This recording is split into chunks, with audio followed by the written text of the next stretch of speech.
I've been interested in the relationship between fashion and theater for several years, and in doing research for other courses or other projects, I've read a number of French fashion periodicals from the 18th into the 20th century, and it became very apparent that actresses were extremely influential in terms of fashion. Up until the late 19th century, the actress was a very ostracized social figure. Acting was considered an inappropriate career for a woman to put herself on the stage and display herself for money. And that changed at the turn of the 20th century. Part of that has to do with the shift in the perception of actresses at this time, in a marked increase in the attendance by women at theaters. So there's a regendering of audiences in theaters in Europe and the US. And also at the same time, you have this explosion of the press and a rise of mass media. And in various types of magazines, actresses are presented as middle-class women, or women with the same kinds of middle-class values as other women. And although they may have been more beautiful and much more wealthy, they were seen, in fact, to share the same kinds of interests. In the 1880s, there's another extremely important development in terms of actresses and the rise of celebrity culture.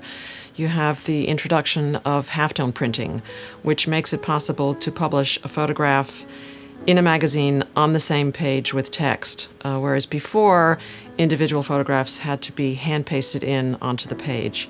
And with this innovation, you see a huge rise in the publication of all types of magazines, but in terms of this particular project, fashion magazines and theater magazines.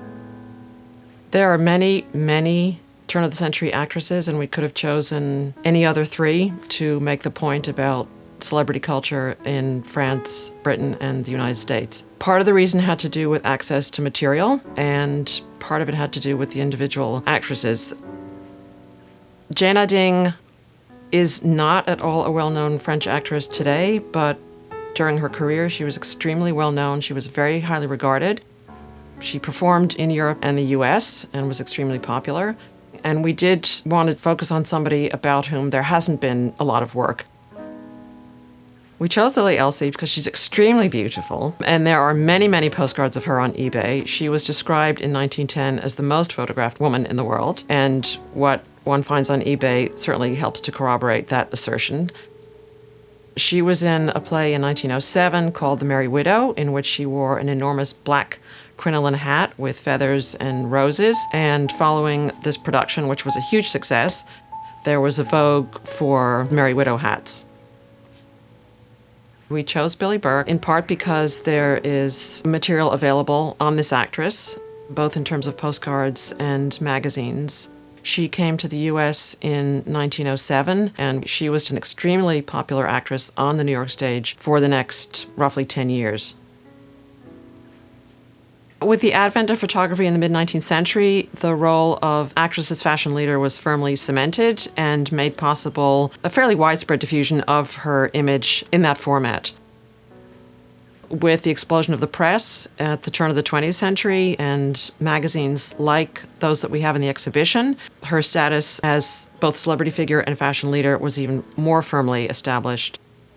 At the same time, with the rise of mass consumerism, you have the participation of the actress in this commodity culture, and she becomes a commodity herself. She is used to sell goods, particularly to women, but she's also selling herself through advertisements.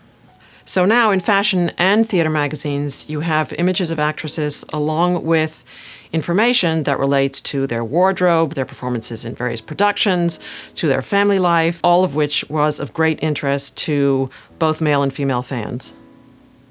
There's a long trajectory that leads us to where we are today in terms of celebrity culture, and that really starts at the turn of the 20th century with actresses like Jane Adding, Lily Elsie, and Billie Burke.